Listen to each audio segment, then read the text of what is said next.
participantes del curso correspondiente a Derecho Civil, Obligaciones, en el nivel de la primera parte del programa de Derecho de la Universidad del Falcón en convenio con el Instituto de Estudios Superiores y de Investigación de Posgrado IEX. Bien, en la tarde de hoy se va a tratar lo relacionado con la unidad número 2, perdón, número 3, con respecto a las fuentes de las obligaciones en sus dos modos, tanto desde el punto de vista contractual y desde el punto de vista extracontractual, que es precisamente la manera como en el derecho se produce la relación obligatoria. Ya en las dos unidades anteriores, tanto en la primera como en la segunda, la introducción a la teoría general de las obligaciones y la teoría de la responsabilidad civil, pues precisamente para que se produzca esta última, tiene que producirse precisamente la obligación, y esa obligación pues prácticamente va a causar un incumplimiento, y al producirse el incumplimiento y generarse el daño es donde precisamente viene la reparación del mismo mediante la relación de la causalidad incumplimiento con el daño.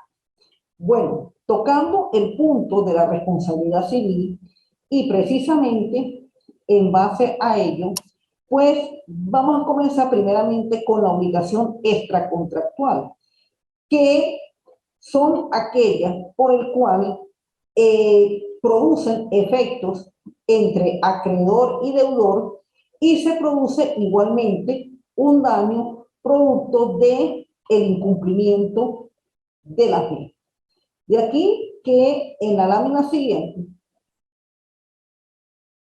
tenemos que desde el punto de vista extracontractual, la normativa del Código de Procedimiento Civil, perdón, del Código Civil, procedimiento es la norma genérica, el Código Civil, pues nos marcan 4 formas por el cual se produce la fuente extracontractual de la obligación. Primeramente, el hecho ilícito, el enriquecimiento sin causa. La segunda, pago de lo indebido y la gestión de negocios. Y allí nos marca las normas del derecho sustantivo prácticamente desde el 1173 en adelante del Código Civil venezolano. Bien, nos ubicamos ahora sí con las normas del Código Civil. Bien. Lo interesante de la parte extracontractual, aunque más que todo la fuente común es la del contrato, pero generalmente este tipo de actuaciones tiende como fin en que además de producir el daño, además de producirse por el incumplimiento, ellas deben ser igualmente cumplidas y reparadas, porque en especial la primera del hecho ilícito, en donde además de producirse el daño, se va a extender a más allá de esa situación, como lo es el daño moral y muchas veces la indemnización del daño moral cuando se pide los daños y perjuicios, generalmente cuando se da el incumplimiento.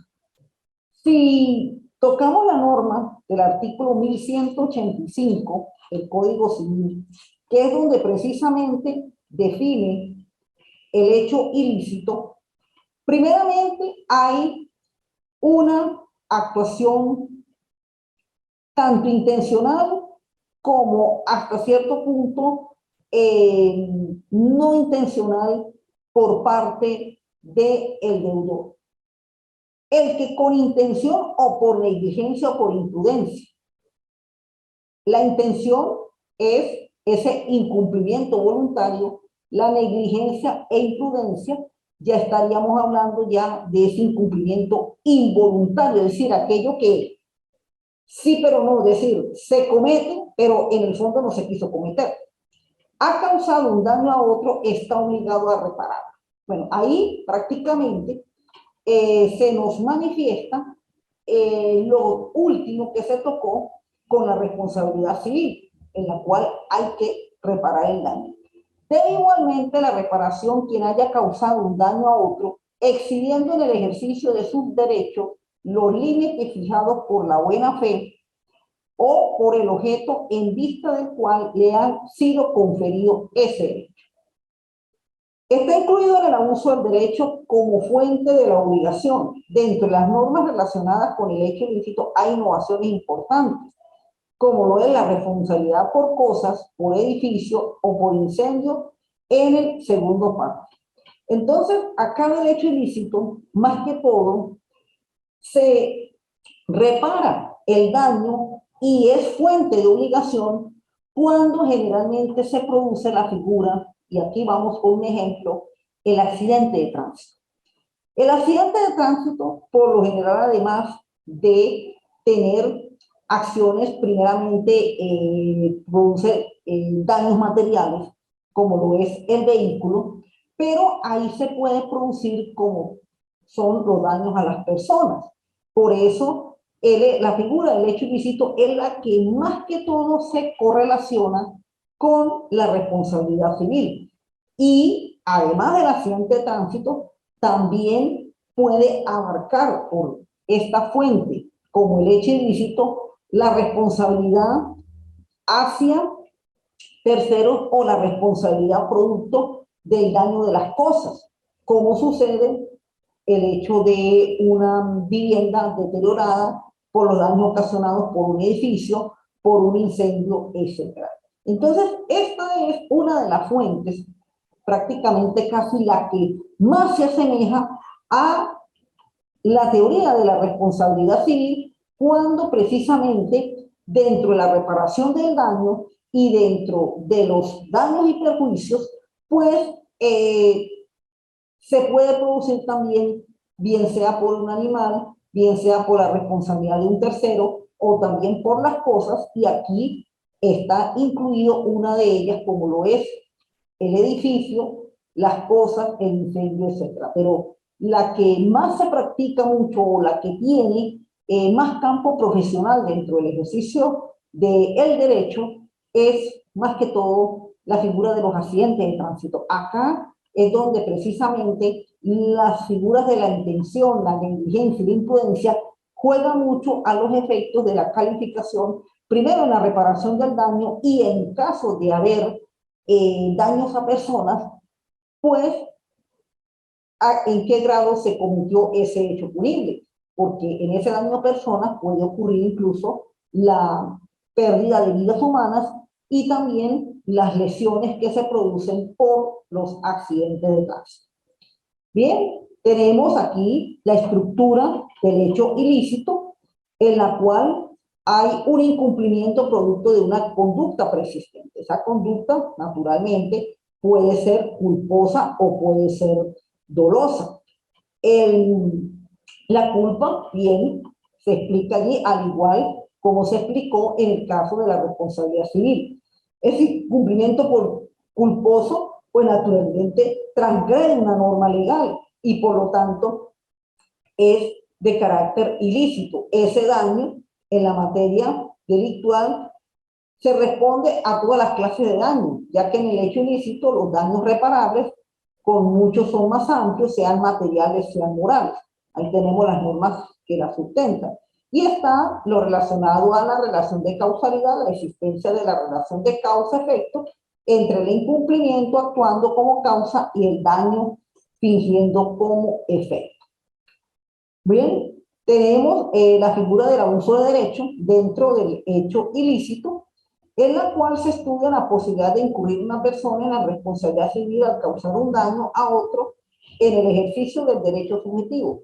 También se ha utilizado este concepto de abuso de derecho a los fines de justificar el levantamiento del de lo corporativo, es decir, aquello en la cual pues se trata de minimizar todo lo relacionado con la responsabilidad y la reparación del daño en caso de que por excederse de la aplicación de cierta normativa legal se produzca un daño. Mayormente, esto se puede utilizar mucho con los eximentes de la responsabilidad penal en el derecho penal, aunque no es la materia, pero en el caso precisamente de pasar por encima de la ley, pues muchas veces se justifica sobre todo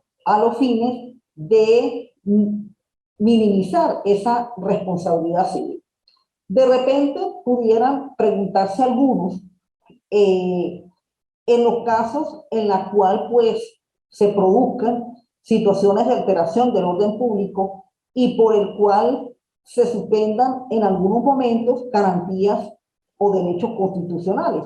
Bueno, aquí muchas veces esas suspensiones pueden ser justificadas, pero la autoridad tendría que evaluar si ese ir más allá de la norma, pues era justificable o no. Todo ello va a depender de la magnitud del daño y de la forma como se plantee la responsabilidad civil a los efectos de obtener la respectiva reparación.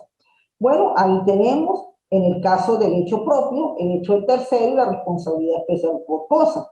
La normativa del Código Civil, cómo es que se produce esa reparación. Bien, vamos ahora con otra figura entre las fuentes extracontractuales como lo es el enriquecimiento que causa.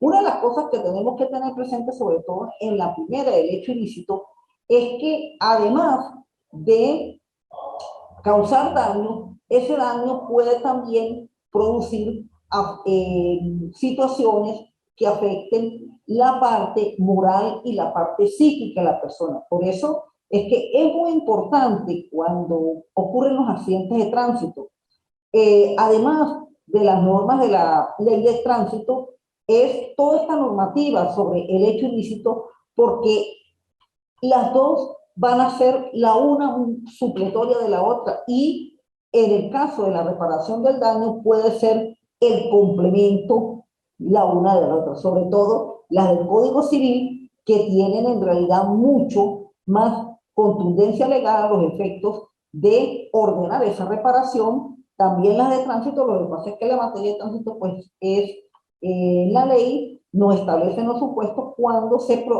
presentan los casos en los cuales se tenga que demandar por precisamente la reparación del daño. Ahora ya, tanto el enriquecimiento sin causa como en el caso de la gestión de negocio y el pago de lo indebido, pues aquí son unas formas de generar fuentes de la obligación en la cual pues son situaciones en que una conducta desde el punto de vista sin querer haciéndola va a generar precisamente responsabilidad y va a producir que se establezca una obligación. Por lo menos en el caso del enriquecimiento sin causa, como lo dice el 1184 del Código Civil, aquel que se enriquece sin causa en perjuicio de otra persona está obligado a indemnizarlo dentro del límite de su propio enriquecimiento de todo lo que lo haya empobrecido. Entonces, muchas veces se puede generar esta figura en la cual, pues, se convierte en una reparación del daño producto de haber adquirido una obligación donde no se trajo un beneficio propio, sino que además de ese beneficio causa un empobrecimiento a la otra persona. Y eso, pues sencillamente, puede ser, sobre todo en este momento, les pudiera indicar en el caso de las figuras, no tanto los apoderados y esta cuestión, porque el poder y el mandato es un contrato y por lo cual la obligación que se genera es una obligación contractual. Pero en el caso por lo menos de manejarle o de administrar determinados dineros, en donde muchas veces esa forma de administrar no se hace en forma limpia, sino más que todo se aprovecha de esos usos y de esa forma hasta prácticamente intencionada de tomar fondos ajenos a sabiendas que se le pidió ese tipo de actividad y lo que se hizo fue que las personas, quien en ese momento era titular de esa cuenta o era el dueño de esa cuenta, el dueño de ese dinero, terminó en que su dinero desapareció totalmente. Sobre todo, esta situación se ve mucho es con los dineros de aquellas personas en estado de edad muy avanzado que tienen que dejar a alguien que les administre. Si esa administración pues no se hace bajo el respeto, bajo las condiciones de hacerlo como un buen padre de familia, esa cuestión, pues precisamente a la larga, por esta figura, el enriquecimiento sin causa, esa persona tiene que responder por esa situación, por eso es que tiene que indemnizarlo, porque por haber utilizado un dinero que precisamente no le correspondía, sino era de administrarlo, no de tomarlo para sí mismo, pues permitió que la otra persona se empobreciera. Y eso pues son situaciones que la ley permite en que a veces pues, se presentan situaciones de que no, pero se cogió todo el dinero y no me dejó nada, no, pero es que precisamente para eso está la norma y para eso están los procedimientos, para el fin en la cual se actúe procesalmente y de esa manera obtener la indemnización, que es lo que precisamente si lo hubiese hecho como un buen padre de familia, pues esa situación no se hubiera producido y no se hubiera generado una obligación más adelante. Bueno, está una figura dentro del enriquecimiento sin causa, como es la acción en reemverso, en que tiene como finalidad restitución, restablecimiento del equilibrio patrimonial alterado. Por lo tanto, es una acción de equidad que no aspira a indemnizar al empobrecido de todo el empobrecimiento, sino que permite restaurar en lo posible el equilibrio patrimonial entre dichas partes. Bueno, pudiera ser como una especie de reconocimiento a esa actividad de administrar esos dineros, pero sencillamente, pues, aunque la ley lo establece, sin embargo, pues cuando se hacen las actividades, o por lo menos se trata de cuidar esos patrimonios, pues esos patrimonios deben tratar de que no se empobrezcan, sino que mantengan su equilibrio para después no generar esas acciones civiles que conllevan precisamente a que se repare el daño. El pago del indebido, 1178, en la cual pues este tipo de obligación es una de las obligaciones que se parece mucho a ese adagio popular que dice que el que paga lo debido muchas veces paga hasta 2 veces. Es decir, el que paga sabiendo que ya se ha pagado, pues termina muchas veces pagando 2 veces o pagando aquella deuda en la cual no le correspondía, pues termina muchas veces pagando 2 veces. Es decir, paga la deuda que le correspondía y por otro lado tiene que pagar a quien le pagó esa deuda. Por eso, como lo dice la norma de 1178, todo pago supone una deuda. Lo que ha sido pagado sin deberse está sujeto a repetición.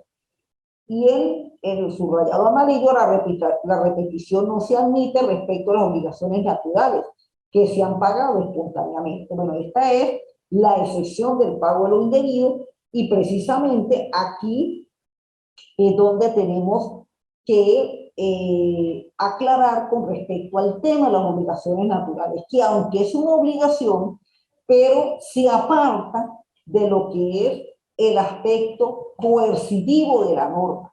La norma de por sí obliga a la persona a que se cumpla. Eso tiene la norma. Y todo lo que tiene que ver con la materia de las obligaciones, pues la norma ordena que quien presta un servicio tiene que ser pagado. Eso es lo que ordena la norma de la teoría de la obligación. Pues bien, en el caso de la obligación natural, se crea un compromiso, pero este compromiso está exento de la aplicación del órgano jurisdiccional.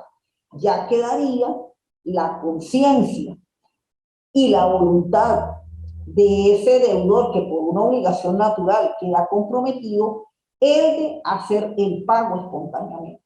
Por eso es que las deudas de juego, que son las típicas obligaciones naturales, pues muchas veces estas deudas de juego, pues se paga es con el honor, y a veces el honor, pues es tanta la presión que se ejerce sobre el honor, que muchas veces pues la persona tiene que pagar hasta con un bien que si lo hubiera pagado por medio de un instrumento cambiario, pues a lo mejor el pago no hubiera sido tan alto. No es que no se paguen las obligaciones naturales, la obligación natural también se paga, es más, en algunos casos hasta con medios coactivos no muy legales, no muy acordes a la justicia. Pero siempre se trata de que la obligación se pague, así sea en forma espontánea.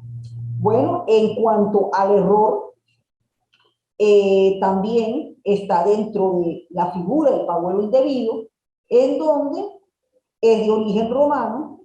Esta prueba del error está basada en la ausencia de la causa, en que más que todo se produce por un hecho negativo, indefinido e indeterminado.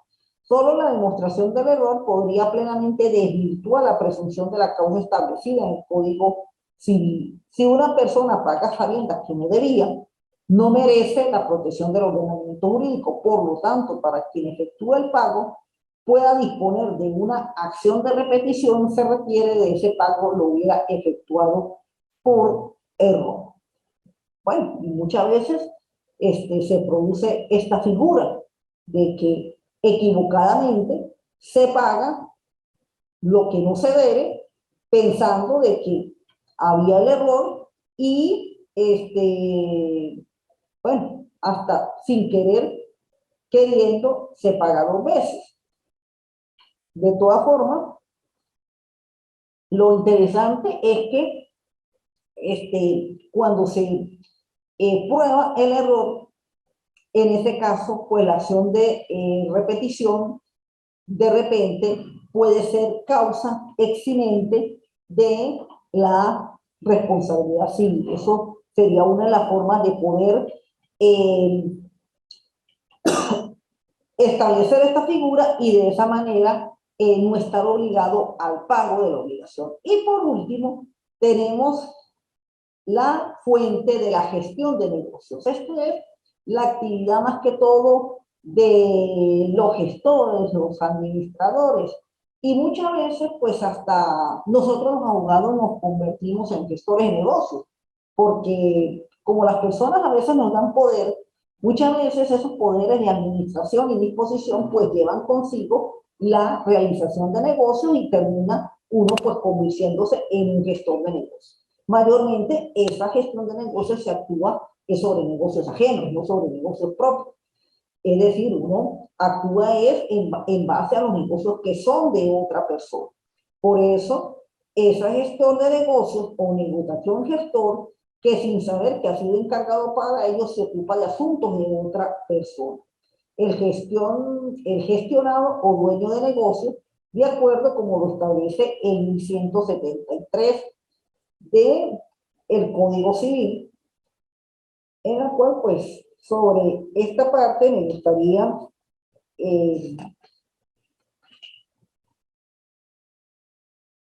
hacer una pequeña lectura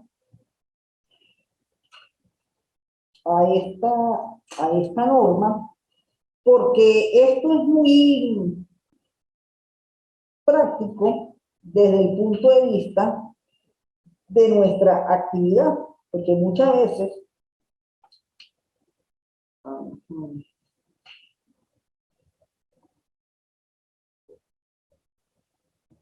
por aquí,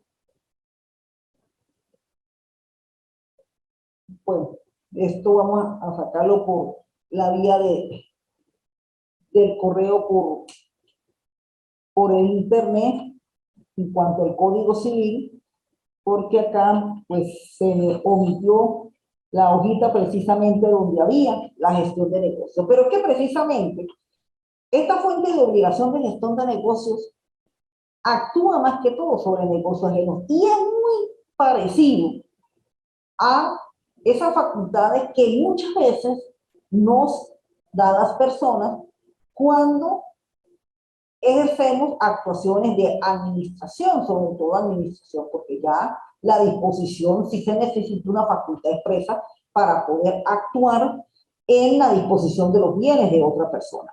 Entonces, aquí se produce naturalmente obligación, es cuando dentro de esa gestión de negocios se realizan negocios que no están indicados en la gestión que usted debería hacer. Por eso es que cuando se llevan a cabo esas actividades de administración, eso tiene que ser muy específico. ¿Qué es lo que se va a hacer?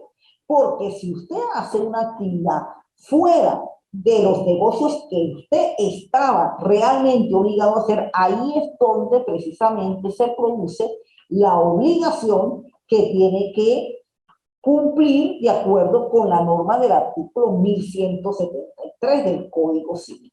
Entonces, ¿dónde es que está la fuente del cumplimiento de la obligación basado en esta figura de la gestión de negocios? En la realización de negocios de la persona cuando precisamente no ha sido encargado para ello. Entonces, por eso es que le toco este punto debido a que en nuestra profesión de abogados, pues es muy común en algunos clientes, sobre todo en aquellos clientes que manejan eh, una diversidad de negocios, realizable tanto los que corresponde y muchas veces hasta hacer lo que no corresponde, que es precisamente donde hay que tener cuidado, puesto que allí es donde se va a generar el cumplimiento de la obligación. Bien. De este modo, pues, damos por finalizado lo relacionado con las obligaciones extracontractuales, que de ellas las que más tienen así campo de actuación, pues fue como les dije, la primera, el hecho ilícito, porque esta es la que se utiliza mucho en lo relacionado a los accidentes de tránsito, producto de la manera como se produce ese incumplimiento, que puede ser muchas veces intencional, como puede ser por negligencia o por imprudencia, y ello va a originar un daño, y ese daño pues puede ser daños a materiales o daños a personas, y entre los daños a personas, pues en algunos casos sucede hasta la pérdida de la vida de la misma. Y en este caso la gestión de negocios pues está produciendo mucho este tipo de fuente extracontractual de la obligación, puesto que a veces se designan determinadas actividades y termina muchas veces haciendo la gestión más allá de los negocios que se le había indicado. Las otras dos fuentes, tanto el pago indebido como el enriquecimiento sin causa, muchas veces tienen mucha similitud la una con la otra, en la cual lo que no debe suceder es que en la una no se produzca el empobrecimiento y en la otra no estar sujeto a repetición el haber pagado lo que no se debería pagar. Bien, entonces con esto damos por terminada la fuente de la obligación extracontractual, este tipo de tema se va a evaluar por medio de un informe. Ya el informe se encuentra en la plataforma a los fines de que pueda comenzar a ser realizado el mismo. Ahora entramos con la fuente, vamos a decir, la que tiene mayor campo de aplicación dentro de la normativa civil y, cómo no, dentro de la realización de todo lo que tiene que ver con los negocios jurídicos, como lo es la obligación contractual. Y como su palabra lo indica, ella es la obligación que nace de la figura del contrato, en la cual prácticamente el título tercero del libro tercero del Código de Procedimiento, del Código Civil, los alumnos me dirán que sé, porque también repito código, que precisamente trabajo con las dos materias, tanto el procedimiento civil como el derecho civil, y más que todo dentro del procedimiento civil, pues hay un juicio, sobre todo los juicios ejecutivos, donde la figura de los contratos es fundamental, como un documento fundamental para el ejercicio de la acción. Igualmente, en los procedimientos ordinarios, también el contrato es documento fundamental en el ejercicio de la acción. Pues bien, el contrato sí lo tenemos en una definición de ley, y además en una definición de ley, pues prácticamente una normativa donde además de la definición, pues tenemos el tipo de contratos que existen, los elementos tanto de fondo como de forma, la clasificación de los contratos y los efectos que tienen también los contratos. Entonces, por excelencia, la fuente principal que genera obligación. De allí que la legislación venezolana, en cuanto al estudio de los contratos y los actos producidos por la actividad humana, es sin lugar a duda el acto jurídico de mayor relevancia dentro de las relaciones privadas. Por ello es que el contrato lo definimos en el artículo 1133 del Código Civil, y en donde precisamente nos dice que primero tiene que ser realizado por dos o más personas. Acá, en realidad, es muy escasísimo que haya un contrato de forma unilateral, por lo menos en la cual lo otorga una sola persona. Es prácticamente difícil, porque lo que, si tocamos la figura de lo que es el testamento o la donación, son en realidad actos para disponer últimas voluntades, no para estar realizando negocios o actos de naturaleza jurídica. Dos o más personas, ese es el primer supuesto que tiene que tener el contrato. Actividad, convención entre dos o más personas. ¿Qué es lo que se hace en un contrato? Y muy claro, como lo dice la ley: constituir, reglar, transmitir, modificar o extinguir entre ellas un vínculo jurídico. Entonces, esas cinco actuaciones, la una constituye, la otra norma, transmite, modifica o le pone fin a un vínculo jurídico que se llevó a cabo. Por lo menos, una venta.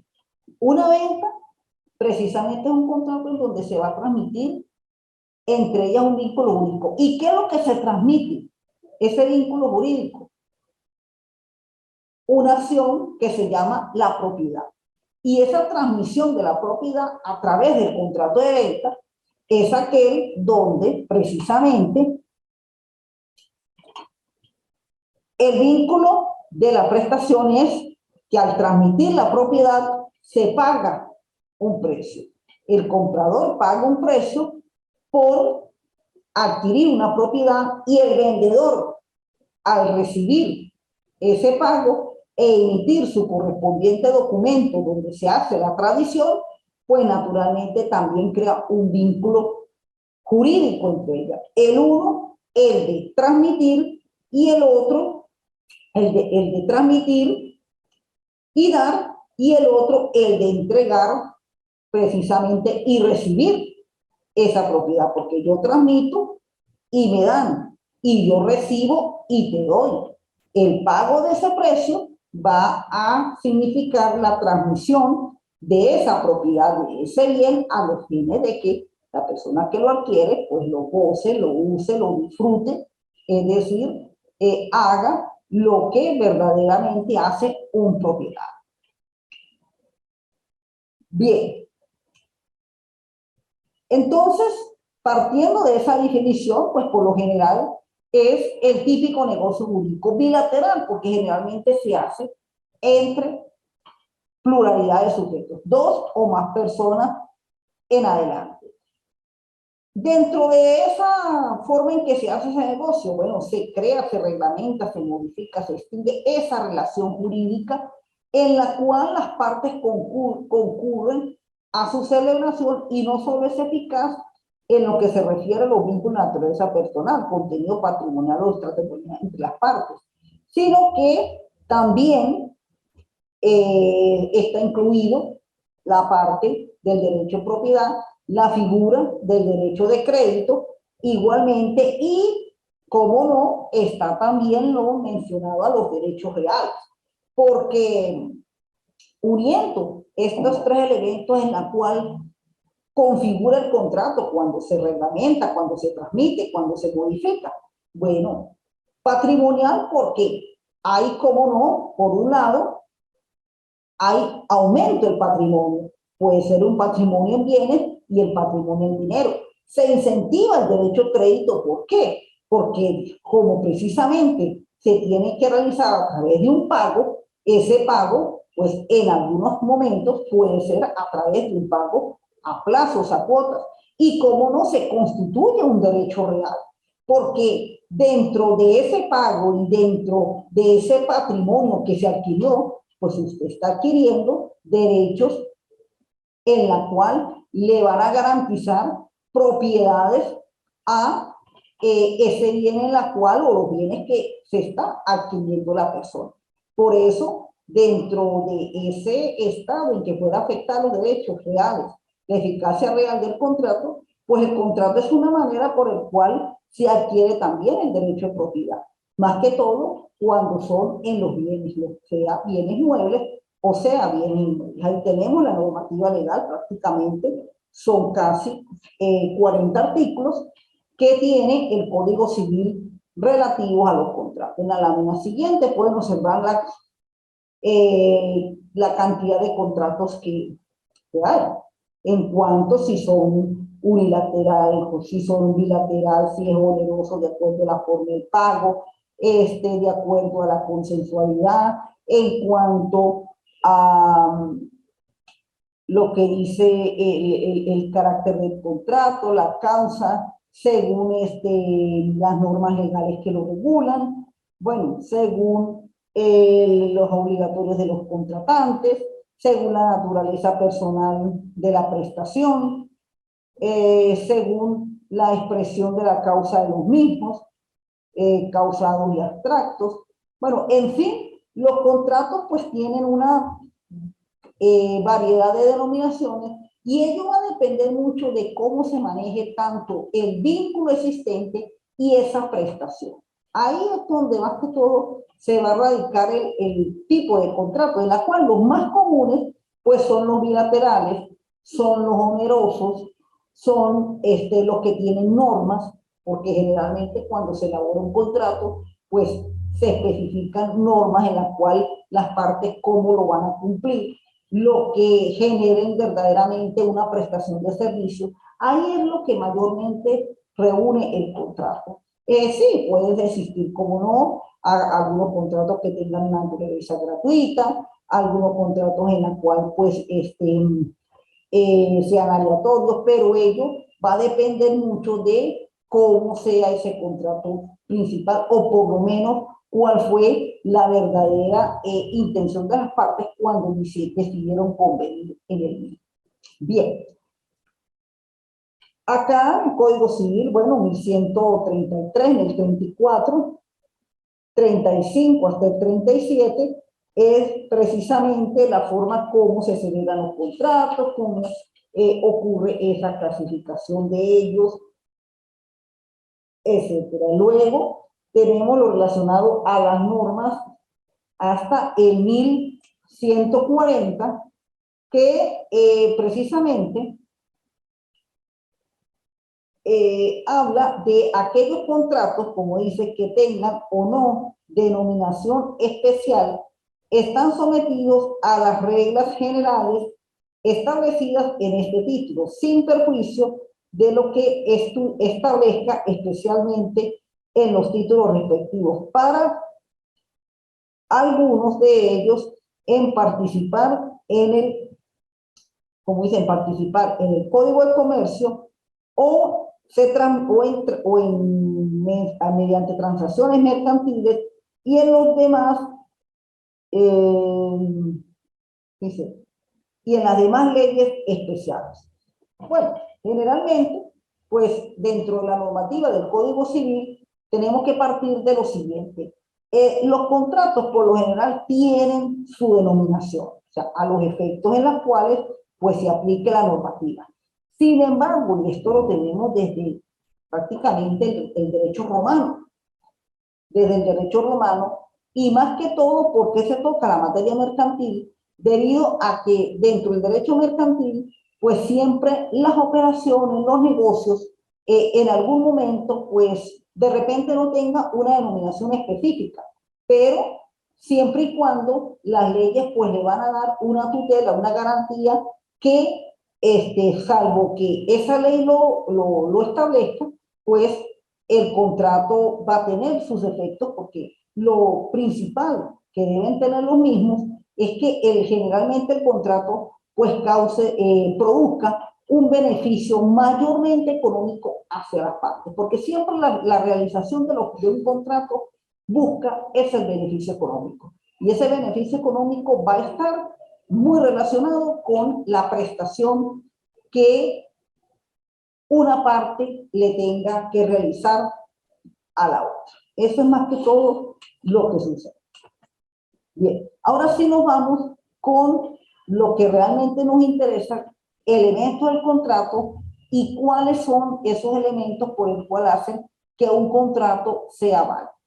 Bien, dentro de la normativa del Código Civil, tanto en el 1141 como en el 1142, establece que los contratos tengan dos tipos de elementos. Unos elementos que le van a dar existencia al contrato y otros elementos que son los que le van a dar la validez del contrato.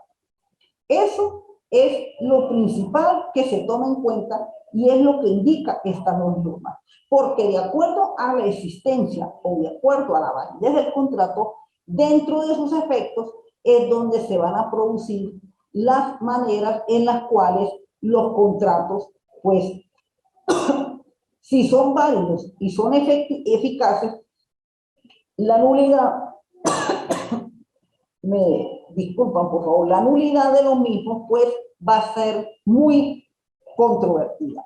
Ahora, si hay una falla, bien sea en los requisitos de existencia o una falla en los requisitos de la validez del contrato, precisamente ahí es donde se producen las nulidades de los mismos. Los contratos, como las relaciones del derecho civil y dentro de las relaciones privadas, jurídicas privadas, pues tienen que tener elementos que le van a permitir a las partes la realización plena del mismo. Primeramente, en cuanto a los requisitos de existencia del 1141, tenemos el consentimiento de las partes. Por supuesto, cuando se hace un contrato dentro de esas reglas para crear, modificar, transmitir, extinguir, eso se tiene que hacer bajo la voluntad, bajo la venia, bajo la conciencia de que las partes realizaron ese negocio en plena plenitud de su facultad. Entonces tiene que haber consentimiento tanto de el que da como el que recibe. El objeto puede ser que pueda ser materia del contrato y la causa lícita. Tiene que haber un objeto, tiene que haber un elemento por el cual por eso se realizó ese negocio. Si hago un contrato de venta, ¿sobre qué voy a realizar la venta? Pues la venta la voy a realizar sobre un bien. Llámese una casa, llámese un vehículo. Tiene que haber una materia de contrato y sobre todo esa materia tiene que permitir que sea comercial, que se maneje en dinero y haber una causa lícita, es decir, una razón por la cual va a estar permitido por la ley. Eso tiene que existir en el contrato para que exista, para que tenga, como se dice, su presencia física dentro del mismo. Y en cuanto a los elementos de validez, es decir, aquellos que hacen que el contrato verdaderamente si tenga prácticamente su razón de ser, que es lo que le hace la validez. Las normas de 1142 y 1143, pues nos habla precisamente de dos elementos que son muy importantes a los fines de poder determinar que ese contrato va a tener una validez plena a los momentos de llevar a cabo su realización y las consecuencias jurídicas que el mismo vaya a producir.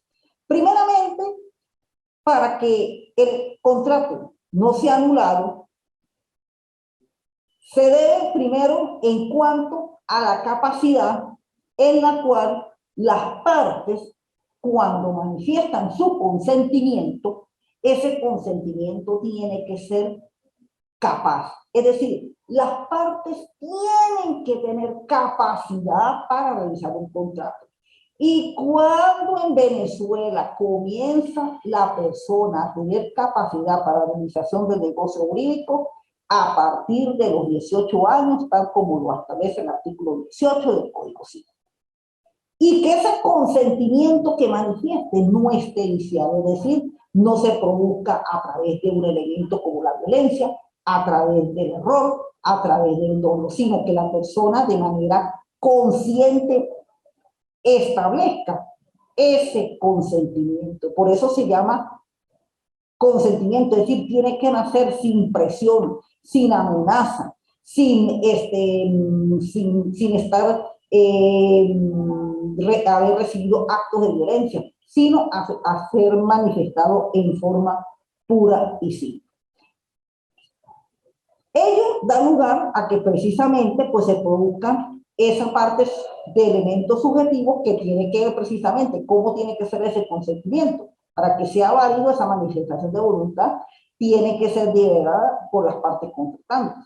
Es decir, tiene que ser consciente y libre, no pueden haber irregularidades, anormalidades. Las causas y las circunstancias susceptibles de invalidar o de anular el contrato reciben el nombre de los vicios.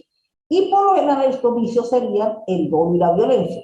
Y el objeto, al referirse al objeto en estudio, para hacer diferencia al objeto de la obligación, como indica Massot, el objeto del contrato es la operación jurídica que se quiere realizar en esa operación. Está sometida a condiciones especiales distintas a las condiciones que debe reunir la prestación ofrecida, que son el objeto de la obligación. Autores como Messineo explica que estudiar el objeto del contrato sería más que estudiar la obligación, el objeto de la obligación. Bueno, por lo menos de acuerdo a la obligación, pero prácticamente desde el punto de vista, así como en la obligación, la prestación implica el objeto, pues ya dentro del contrato de objeto, pues es el negocio que se va a hacer. Llámese venta, llámese ir a venta de qué, venta de un bien, llámese mueble, llámese inmueble, llámese algún derecho real. Es decir, el objeto pues tiene que de verdad recaer sobre un elemento por el cual se va a hacer ese negocio.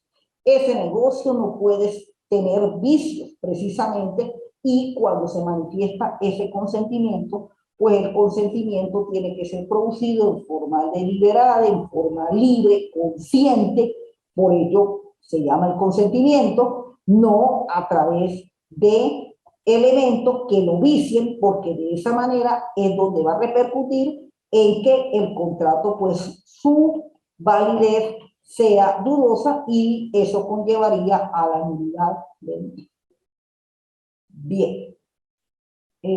Por los momentos, pues veo que no se ha conectado nadie, pero lo importante de este tema es que prácticamente las fuentes de la obligación, sobre todo esta fuente contractual, se convierte en el punto de partida por el cual las personas llevan a cabo sus negocios, porque el negocio jurídico, más que todo, se realiza a través de un contrato, y ese contrato pues tiene precisamente que reunir todos estos elementos a los fines que ese negocio, que esa relación jurídica, pues sea verdaderamente la que conlleve a que las personas pues puedan satisfacer ese interés económico que por lo general es el fin del contrato, una satisfacción desde el punto de vista económico, desde el punto de vista de obtener una ganancia, desde el punto de vista de movilizar su capital. Eso es lo que mayormente lleva a cabo el contrato. Bien, bueno, muchas gracias por la atención y nos veremos en el próximo encuentro, en la cual pues se terminará ya la materia. Buenas tardes.